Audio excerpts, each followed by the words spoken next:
تو اس لحاظ سے پرہیپس الیکشن کمیشن میں تو یہ کیس آپ کا کمزور دکھتا ہے بظاہر. جی دیکھیں کامران صاحب، اس سے پہلے کہ میں کیس کے میرٹس کی بات کروں، مجھے جو افسوس ہوا ہے وہ یہ ہے کہ پہلے میرا خیال تھا کہ شاید پیپلز پارٹی اور پی ایم ایل این جو ہیں وہ ایسی جماعتیں ہیں جو جمہوریت میں یقین رکھتی ہیں، اور کم از کم ان کو اپنی سیٹیں مل گئی ہیں تو اب دوسروں کی سیٹیں چھیننے کی کوشش نہیں کریں گے. مجھے نہیں لگتا تھا کہ وہ اتنے گریڈی یا لالچی ہوں گے کہ وہ کوشش کریں گے کہ کسی اور کی سیٹیں بھی ہڑپ کریں الیکشن کمیشن آف پاکستان کے ذریعے. لیکن آج میں نے دیکھا، آپ نے ذکر بھی کیا اپنی انٹرو میں، کہ پی ایم ایل این نے بھی کہا اور پیپلز پارٹی نے بھی کہا کہ ہم یہ سیٹیں چاہتے ہیں اور ہم یہ سیٹیں لینا چاہتے ہیں، اسی لیے ہم آئے ہیں عدالت الیکشن کمیشن آف پاکستان کے سامنے. اب آپ آرٹیکل پڑھیں اگر 51، تو آرٹیکل 51 جو آئین کا ہے وہ کہتا ہے کہ آپ کا حق صرف ان سیٹوں پہ ہے جتنے آپ کے کینڈیڈیٹس آئے ہوں. یعنی کہ اگر آپ کے پی کے کا اگزامپل لیں تو کے پی کے میں ٹوٹل 99 سیٹس ہیں اور 25 سیٹس ہیں جو کہ مائنورٹیز اور خواتین کی ہیں. وہ 25 سیٹس جو ہیں، 99 جو سیٹیں ہیں ان میں سے 93 سیٹس جو ہیں وہ پی ٹی آئی کی ہیں.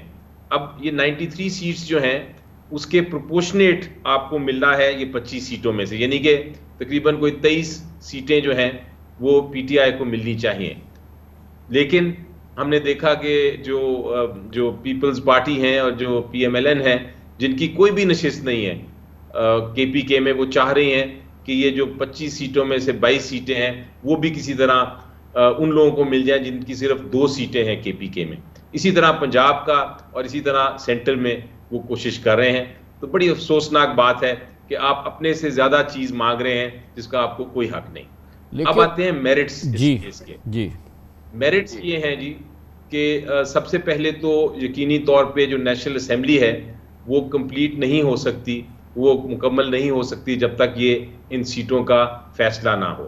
اور اسی لیے نہ پریزیڈنٹ کا الیکشن ہو سکتا ہے، نہ پرائم منسٹر کا الیکشن ہو سکتا ہے، نہ سینٹ کے الیکشن ہو سکتے ہیں جب تک الیکشن کمیشن آف پاکستان ان سیٹوں کا فیصلہ نہ کرے. اب یہ تو ہو نہیں سکتا کہ یہ سیٹیں خالی رکھیں، یہ بھی نہیں ہو سکتا کہ آپ سیٹیں کسی اس کو دے دیں اس کو دے دیں جو کہ جن کا پروپورشنیٹ اتنا تعداد ہی نہ ہو کینڈیڈیٹس کی نیشنل اسمبلی میں. تو خالی بھی نہیں رکھی جا سکتی، ان کو دوسری پارٹیز کو دی بھی نہیں جا سکتی سیٹیں. تو پھر آپ کو لیکن جو ان سیٹوں کی دعوے دار جماعت ہے سنی اتحاد کونسل، اس کا بھی تو کیس مضبوط نہیں ہے نا، کیونکہ اصل تو آپ پی ٹی آئی تو نہیں ہے نا، یہ سنی اتحاد کونسل ہے. سنی اتحاد کونسل نے جو قانون کے مطابق اپنی ریزرو سیٹس کے لیے جمع کرانی تھی لسٹ، وہ تو انہوں نے جمع نہیں کرائی، اور اس کے ساتھ ہی پھر ان کی وہ خود بھی کوئی الیکشن نہیں، ایک بھی الیکشن نہیں جیتے، ایک بھی سیٹ ان کی اپنی نہیں ہے. کامران صاحب میرے سامنے آرٹیکل 51 ہے، کیونکہ آئین سب سے بالا تر ہوتا ہے. آئین میں جو لکھا ہے وہی ہمیں فیصلے کرنے ہوتے ہیں. آئین میں یہ لکھا ہے آرٹیکل 51 میں کہ پولیٹیکل پارٹی کو ملے گا، جس پولیٹیکل پارٹی کو بھی انڈیپینڈنٹ کینڈیڈیٹس جوائن کر لیں اس کی پھر اس کے مطابق اس کی سیٹ ملے گی. یہ پرووائزو لکھا ہے. پرووائزو میں لکھا ہے کہ for the purpose of this paragraph the total number of general seats won by a political party shall include the independent returned candidates who may join such political party. یعنی کہ جو بھی پولیٹیکل پارٹی کو independent candidate join کر لیں گے reserve seats ان کو مل جائیں گی. اس میں یہ نہیں لکھا کہیں کہ وہ پارلیمنٹ میں ہونا ضروری ہے اس پولیٹیکل پارٹی کا. اس میں صرف لکھا ہے پولیٹیکل پارٹی. جہاں تک پارلیمنٹری پارٹی ہے وہ مختلف ہوتی ہے. جب آئین پارلیمنٹری پارٹی کا ذکر کرنا چاہتا ہے تو آرٹیکل 63A میں آئین کہتا ہے کہ پارلیمنٹری پارٹی ہوگی which is different، جو مختلف ہے، الگ ہے. جو آپ فرما رہے ہیں اس کا اپنا ویٹ ہے، اور سب سے بڑی بات تو obviously ایک اس کی ایک ویسے مورل ویلیو ہے ہر لحاظ سے. مگر ایک آپ کے پاس ابھی بھی بہت امپورٹنٹ ایک امید کی کرن ہمیں کہنا چاہیے، کیونکہ یہ جو آپ کا الیکشن سمبل والا کیس تھا اس میں چیف جسٹس آف پاکستان نے آپ ہی کی بات پر، آپ نے اس خدشے کا باقاعدہ اظہار کیا تھا ان سے کہ ایسا ہوگا جیسا کہ اب ہو رہا ہے ریزرو سیٹس کے معاملے پہ. مگر انہوں نے آپ کو بہت ہی ری ایشور کیا تھا، بہت ہی انہوں نے آپ کی بات کو ایک طرح سے اکنالج کرتے ہوئے بہت زیادہ ری ایشور کیا تھا کہ آپ ہمارے پاس آئیے گا یہ معاملہ لے کے، اور یہ آپ کو ملنی چاہیے، پرہیپس وہ اس طرح سے ہی کہہ رہے تھے، اور پھر اگر نہیں ہوتی تو آپ ہمارے پاس لے کے آئیں، ہم آپ کو ریزالو کر کے دیں گے یہ پورا معاملہ. تو ابھی بہرحال اس کا ایک اینڈ گیم تو وہاں ہوگا نا؟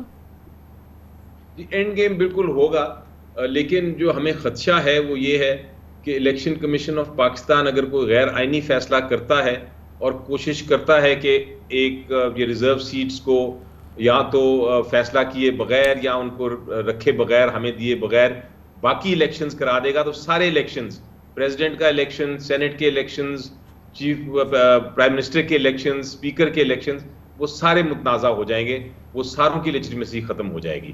تو اس لیے یہ بہت ضروری ہے کہ الیکشن کمیشن آف پاکستان آئین کے مطابق فیصلہ کرے تاکہ ہم آگے بڑھ سکیں. آپ نے دیکھا کہ پریزیڈنٹ صاحب نے بھی یہ فرمایا کہ نیشنل اسمبلی جلدی کمپلیٹ کریں تاکہ میں اس کا سیشن بلا سکوں. وہ بھی ایک ایشو کرائسس بن گیا ہے.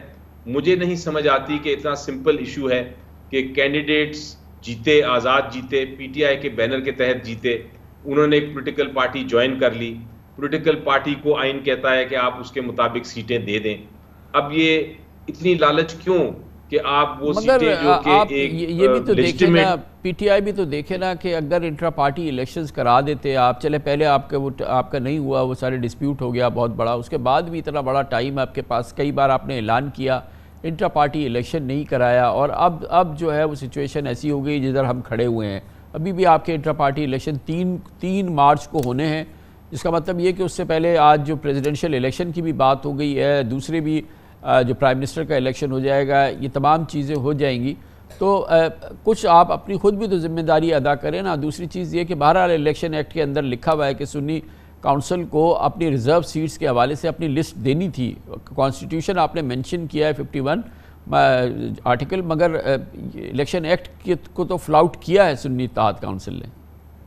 جی دیکھیں، وہ بھی ایک آپ کو یاد ہوگا کہ میں نے ایک کیس کیا تھا جس میں یہ فیصلہ کیا تھا ہائی کورٹ لاہور نے، اور یہ کہا تھا کہ آپ کی لسٹ جو ہے وہ ایگزاسٹ اگر ہو بھی جائے، آپ نے لسٹ نہ بھی دی ہو، تب بھی آپ کو اجازت ہے کہ الیکشن کے بعد جب آپ دیکھیں کہ آپ کو لوگوں نے اور مزید جوائن کر لیا ہے یا آپ کی ایک پارلیمنٹری پارٹی بن گئی ہے، تو پھر آپ اس کے مطابق لسٹ دوبارہ دے سکتے ہیں. کیونکہ یہ جو آئین ہے یہ ایک کسی چیز کو، جمہوریت کو، پارلیمنٹری ڈیموکریسی کو روکنے کے لیے نہیں بنا، یہ اس کو آگے فروغ دینے کے لیے، اس کو بڑھانے کے لیے، اس کو بہتر کرنے کے لیے بنا ہے. تو اسی لیے آئین نے کہا ہے کہ آپ کی یہ جو چھوٹی چھوٹی چیزیں ہیں اس ٹیکنیکلٹیز میں پڑھنے کی ضرورت نہیں. بیسک پرنسپل کیا ہے؟ بیسک پرنسپل یہ ہے کہ ایک پولیٹیکل پارٹی ہے، رجسٹرڈ ہے، 10 بندے، 20 بندے، 50 بندے، 100 بندے الیکٹ ہو کے آتے ہیں، وہ کہتے ہیں ہم نے ایک پولیٹیکل پارٹی جوائن کرنی ہے، وہ جوائن کر سکتے ہیں، وہ اس پولیٹیکل پارٹی کی ایک پارلیمنٹری پارٹی بن جاتے ہیں. اس کے بعد ان کو ریزرو سیٹس آئین کہتا ہے کہ آپ دے دیں. آپ جو آئین کا تقاضا ہے پورا کریں، جو پارلیمنٹری ڈیموکریسی کا تقاضا ہے پورا کریں. یہ ٹیکنیکلٹیز میں رہ کے اور یہ کہہ کے کہ نہیں ہمیں تو مل گئی، ہم نے تو کھانا کھا لیا، ہمیں تو ساری سیٹیں مل گئیں، لیکن ہم اب چاہتے ہیں کہ ان کو سیٹیں نہ ملیں بلکہ ان کی سیٹیں جو ہیں ان کا جو شیئر ہے وہ بھی ہم کو مل جائے. یہ کون سی پارلیمنٹری ڈیموکریسی ہے؟ ظاہر ہے کہ یہ معاملہ تو جائے گا نا سپریم کورٹ پہ. جسٹس قاضی فائزی صاحب، چیف جسٹس صاحب خود آپ کو اس بارے میں یقین دہانی کرا چکے ہیں، اور ظاہر ہے کہ اب یہ معاملہ at the end of the day وہاں جائے گا، اور سپریم کورٹ بھی اس چیز کو آئی گیس محسوس کرے گی کہ آپ کو اگر یہ جو الیکشنز ہو رہے ہیں پارلیمنٹ، یہ پرائم منسٹر کے اور پھر آگے پریزیڈنٹ کے اور تمام معاملات میں اگر آپ کو آپ کا حق نہیں ملتا تو یہ ایک بہت بڑا دھچکا ہے. دیکھتے ہیں سپریم کورٹ اس پہ کیا کہتی ہے. بہت بہت ویلکم بیک. پاکستان کے معاشی مسائل میں بڑی حد تک کمی ہو جائے اگر حکومت ایف بی آر میں اصلاحات کو ممکن بنائے. اس کے ساتھ ریٹیل، زراعت، ریل اسٹیٹ سیکٹر کو ٹیکس نیٹ پہ لائے. ماضی میں ہر حکومت ٹیکس نیٹ بڑھانے کے دعوے کرتی رہی مگر ان تینوں سیکٹرز کو ہاتھ نہیں لگایا گیا. اب حکومت نے تاجروں اور ریٹیلرز کو ٹیکس نیٹ پہ لانے کی ایک نئی اسکیم روشناس کرانے کا وعدہ کیا ہے، جس کے ذریعے ریٹیلر سے دکانوں کے مقام، قیمت اور کرائے کی بنیاد پر فکس ٹیکس وصول کیا جائے گا. دلچسپ بات یہ ہے کہ اس سلسلے میں تاجر دوست کے نام سے ایک موبائل ایپ تاجروں کی آمدن اور ٹیکس کا حساب لگائے گی اور تاجر بغیر کسی پریشانی کے ٹیکس آن لائن پے کر سکیں گے. ٹیکس کی ادائیگی 12 ماہ اقساط میں کی جائے گی. ہر مہینے آپ قسط وار اپنی ٹیکس کی ادائیگی کر سکتے ہیں. اس ایپ کے ذریعے دکانداروں کی آمدن کا ریکارڈ FBR کو موصول ہو سکے گا۔ اسکیم کے تحت غیر دستاویزی معیشت کو ڈیجیٹائز کرنے میں مدد ملے گی، جبکہ تقریباً 500 ارب روپے جمع ہونے کی امید ہے۔ مگر یہ ساری ifs and buts پر مبنی بات ہے، یہ ایک تصور ہے، ابھی اس کا حقیقت سے دور کا بھی تعلق نہیں ہے۔ اس پروگرام میں ہم سالہ سال سے اس قسم کی تجاویز، اس قسم کی انیشیٹیو، اس قسم کی گفتگو کرتے رہے ہیں جو FBR کی جانب سے آتی رہی ہے۔ یہ کوئی نئی بات نہیں ہے۔ اللہ کرے اس مرتبہ آنے والی نون لیگ ہوئی حکومت ریٹیلرز کو ٹیکس نیٹ میں لانے میں کچھ سنجیدگی کا مظاہرہ کرے، ورنہ ماضی میں تو نون لیگ ریٹیلرز کو ٹیکس نیٹ میں لانے کی مخالف رہی ہے۔ دراصل ملک کی GDP میں ریٹیل اور ہول سیل سیکٹر کا حصہ 18% ہے، جبکہ ٹیکسز میں حصہ صرف 4%۔ ایک اندازے کے مطابق اس وقت ملک میں 35 لاکھ ریٹیلرز ہیں، جن میں سے صرف 3 لاکھ صرف فائلر ہیں۔ ہمیں نہیں پتا کہ وہ کتنا ٹیکس دیتے ہیں۔ اس اسکیم کے ذریعے ملک کے بڑے شہروں کے 32 لاکھ ریٹیلرز کو ٹیکس نیٹ میں لانے کا کوشش کرنے کا دعویٰ کیا گیا ہے۔ اس کے علاوہ ٹیکس نیٹ وسیع کرنے کے لیے پوائنٹ آف سیلز کا دائرہ کار وسیع کرنے کا بھی اعلان کیا گیا ہے۔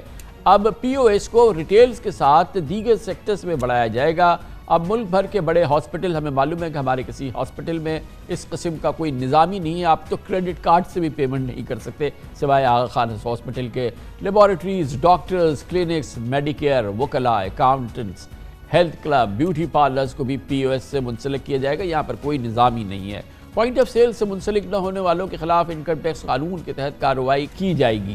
دلچسپ بات یہ ہے کہ ہر کچھ ماہ بعد ریٹیلرز کو FBR ٹیکس میں لانے کا اور ٹیکس نیٹ میں شامل کرنے کی تازہ دم اس قسم کے اعلانات، افواہیں، اسکیمیں سامنے آتی رہتی ہیں اور اس پروگرام میں ہم اس کو کور کرتے رہتے ہیں۔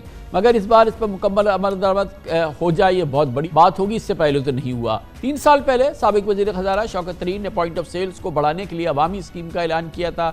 چند ماہ تک پوائنٹ آف سیلز رسیدوں کی بنیاد پر قراردادی اندازی کے ذریعے انعامی رقوم بھی دی گئی، مگر پھر یہ اسکیم بند ہو گئی۔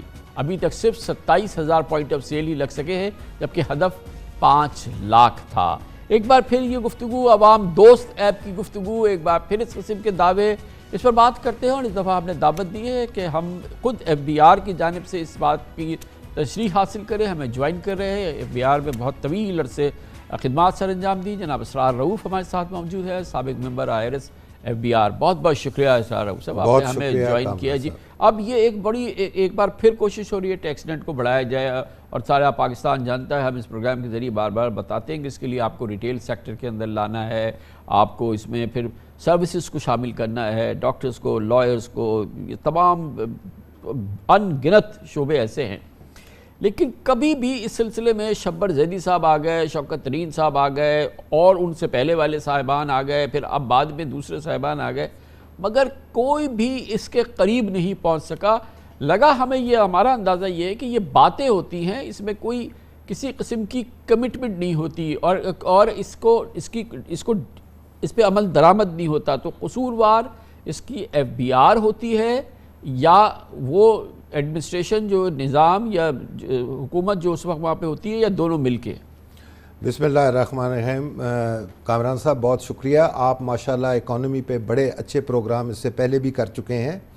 دیکھیں، ایک تو سیدھی بات ہے، پہلی بات تو آئے گی کہ گورنمنٹ کی ول ہے کہ نہیں ہے۔ FBR ایک ادارہ ہے جو گورنمنٹ کو چلانے کے لیے جو ریونیوز ہیں وہ اکٹھا کرتی ہے۔ اب ہماری آئرنی یہ دیکھ لیں کہ ہمارے ساتھ ہوتا یہ رہا ہے کہ زیادہ تر ہمارے ساتھ جو ہے آج تک کبھی FBR کو انڈیپینڈنٹلی کام کرنے نہیں دیا گیا کہ وہ اپنی سورسز کو استعمال کر کے ایک جو بھی پالیسی اس کو دے اس کو وہ امپلیمنٹ کر سکے۔ یہ جو ابھی آپ نے کہا POS کا انیشیٹو ہے، پھر ریٹیلرز کو لانے کا انیشیٹو ہے، آپ یہ دیکھیں کہ ہماری ریونیوز جو ہیں وہ اس وقت تقریباً 9,000 کے لیے اس وقت ایفرٹ جاری ہے، 9,700 سم کے لیے، جبکہ میرا کہنے کے مطابق اس وقت ہماری پوٹینشل جو ہے وہ تقریباً 15,000 کی ہے۔ ان حالات میں کہ FBR کو اگر آپ صحیح معنوں میں انڈیپینڈنس دیں اور ان کو اپنے سٹاف کے ساتھ، کیونکہ ہمیں کوئی لیگل ریکوائرمنٹ درکار نہیں ہے۔ اچھا، اب آپ نے یہ اسرار رؤوف صاحب، میں آپ کو یہاں روکوں گا۔ جی، یہ جو سب سے بڑا مسئلہ ہے، اس میں کیا حکومت کی کون سی قید ہے، حکومت کی کون سی پرابلم ہے کہ پاکستان، عام پاکستانی ایف بی آر کو اور ایف بی آر کے جو اہلکار ہیں ان کو ایک فرینڈلی سمجھیں، یعنی کہ وہ بلیک میلنگ کا شکار نہ ہوں، وہ رشوت ستانی کا شکار نہ ہوں، وہ آڈٹ اور نوٹسز کی مار کا شکار نہ ہو۔ ڈے ان ڈے آؤٹ جو ہوتا ہے وہ ہم اچھی طرح سے جانتے ہیں۔ اس میں کون سی رکاوٹ تھی کہ ایف بی آر اپنا امیج جو ہے وہ کم از کم عوام کی نظر میں کوئی متوسط ہی امیج بنا لیتا۔ یہ جو اس وقت جو امیج ہے، مجھے اس کی مزید تشریح کر کے آپ کو اور ایف بی آر کو شرمندہ کرنا یا موضوع نہیں ہے، اس میں کون سی رکاوٹ تھی؟ دیکھیں میں آپ کو بتاتا ہوں، ایک تو ہمارا جو ٹیکس کا نظام ہے یہ سیلف اسیسمنٹ پہ بیس کرتا ہے۔ آپ نے ٹیکس ریٹرن فائل کی اور وہ ایکسیپٹ ہو گئی، انٹل اینڈ انلیس کہ اس میں کوئی ڈپارٹمنٹ لیگل ریکوائرمنٹ نکالے یا کمپیوٹر کے حساب سے جیسے پہلے پک ہوتا تھا کوئی سرٹن پرسنٹیج، 100 میں سے 5 ٹیکس ریٹرن ہے، 5% آپ آڈٹ کر لیں۔ ہم نے وہ ایکسپیریمنٹ بھی کیا۔ ہم نے اپنے یہ جب ورلڈ بینک کی آئی تھی کہ جی ہمیں ری اسٹرکچرنگ کرنی ہے، مطلب ایک چیز تو طے ہے کہ آپ کو ڈیجیٹلائز تو اپنے آپ کو کرنا ہے، کیونکہ ہماری اکانومی جو ہے وہ کیش پہ ہے۔ جیسے اب آپ پراپرٹی کی بات کرتے ہیں، رجسٹری ہوتی ہے 2 کروڑ کی، لیکن ایف بی آر میں وہ رجسٹر ہوتی ہے 10 لاکھ روپے میں، بیکاز ایف بی آر کے ریٹ میں اور مارکیٹ کے ریٹ میں بہت فرق ہے۔ اچھا، اب اس میں جو پولیٹیکل گورنمنٹ آتی ہے اس کی ول شامل ہے یا نہیں ہے، اس کا اندازہ آپ کو اس سے ہوگا کہ ان چیزوں کو آپس میں ملانے میں کتنی دیر ہے۔ ایک نوٹیفیکیشن چاہیے، 10 آپ طارق روڈ کی پراپرٹیز کی اٹھا لیں اور ان کی ویلیو دیکھ کے آپ ایک نوٹیفائی کر دیں۔ اب جب آپ اس کو نوٹیفائی نہیں کریں گے تو الزام آپ دیں گے ایف بی آر کو، کیونکہ ایف بی آر تو کیش کو نہیں ڈیٹیکٹ کر سکتا۔ کریڈٹ کارڈ سے آپ اپنی سیل پرچیز نہیں کرتے ہیں، آپ کیش سے کرتے ہیں۔ ایون آپ ڈاکٹرز یا ان کے کلینکس پہ جائیں تو وہ کیش لیتے ہیں آپ سے۔ اچھا، یہ آپ کی بات ہو سکتی ہے کہ یہ اگر ہم ڈاکٹرز پہ جائیں یا ہم ہاسپٹل میں جائیں، یا ہم پاکستان کے بڑے بڑے ہاسپٹل میں جائیں، کراچی میں ساؤتھ سٹی ہاسپٹل جائیں، پابندی ہے، کارڈ لیں گے ہی نہیں، لیتے ہی نہیں ہیں۔ یہ تو حکومت کو انشور کرنا ہے کہ دیکھیں مریض ہے وہ غریب کیا کرے گا جب اس کو کاؤنٹر والا بولے گا کہ جی مجھے کیش چاہیے، کیش جمع کرا دیں، تو وہ تو کرائے گا نا، وہ آپ سے بحث تو نہیں کرے گا۔ اچھا، اب یہ بتائیں کہ اس کا طریقہ کار کیا ہے؟ ہم امید کر سکتے ہیں کیونکہ اب ایک ایس آئی ایف سی کا نظام آ گیا ہے، نئی حکومت آ رہی ہے، یہ کمٹمنٹ سامنے آئی ہے کہ ہم سروسز کو، ہم ریٹیل سیکٹرز کو، ہم ان سیکٹرز کو جو کہ لارجلی ٹوٹلی انڈاکیومنٹڈ ہیں، کیش پہ چلتے ہیں، ان کو ہم ٹیکس نیٹ میں لے کر آئیں۔ یہ جو ایپ وغیرہ بنائی جا رہی ہے، کیا یہ سولوشن ہے؟ آپ کا تجربہ کیا کہتا ہے کہ اگر ول ہو تو کیسے ہو سکتا ہے؟ دیکھیں میں آپ کو بتاؤں، اس وقت ہمارے پاکستان میں تقریباً کوئی 28 ریجنل ٹیکس آفیسز ہیں، پھر ہمارے 3 جگہ پہ لارج ٹیکس پیئرز کے آفیسز ہیں۔ ہمارا اس وقت ایف بی آر کی ری اسٹرکچرنگ کا پرابلم فیلڈز نہیں ہے، فیلڈز کو مانیٹر کرنا ہے۔ ہمارا ایک ممبر آپریشنز ایف بی آر میں بیٹھتا ہے، وہ پورے پاکستان کو نہیں دیکھ پاتا۔ اس کا حل یہ ہے کہ آپ فیلڈ میں 3 ممبر آپریشنز بٹھائیں، ایک آپ کراچی میں ساؤتھ میں بٹھائیں، ایک آپ لاہور میں بٹھائیں سینٹر کا، اور ایک ساؤتھ کا آپ راولپنڈی یا اسلام آباد میں بٹھائیں، جو ان کو کور کر سکے فیلڈ میں بیٹھ کے، اور جو سینئر ممبر آپ کا ایف بی آر میں بیٹھا ہے وہ ان سے کوارڈینیٹ کرے۔ لیکن یہ تو آپ نے ایڈمنسٹریٹو نظام میں یہی بتا رہا ہوں نا کہ آپریشنل بتائیے کہ یہ سیکٹر کیسے آئیں گے؟ یہ جب ممبر وہاں سے ایف بی آر سے نکل کے فیلڈ میں آ کے بیٹھے گا تو یہ پھر ریجنل کمشنرز کو ادھر مانیٹر کرے گا، چیف کمشنرز کو، کہ یہ فیلڈ ہے آپ کی ٹیم۔ دیکھیں میں 1985 میں کراچی میں آیا تھا، تو 86 میں میری پہلی اسائنمنٹ تھی، میں نے کراچی کی پراپرٹی کا سروے کیا تھا، اور کوئی تقریباً 1 لاکھ میں نے پراپرٹی کے ٹیکس پیئرز نکالے تھے۔ 86 کے بعد سے آج تک اس ملک میں پراپرٹی سروے نہیں ہوا۔ آپ کو اپنا نیٹ بڑھانا ہے، ٹیکس پیئر بڑھانے ہیں، سب سے پہلے آپ آرگنائز طریقے سے ان چیف کمشنرز کو، ممبر آپریشنز کو بٹھا کے پاکستان کا ایک تو کریں پراپرٹی سروے،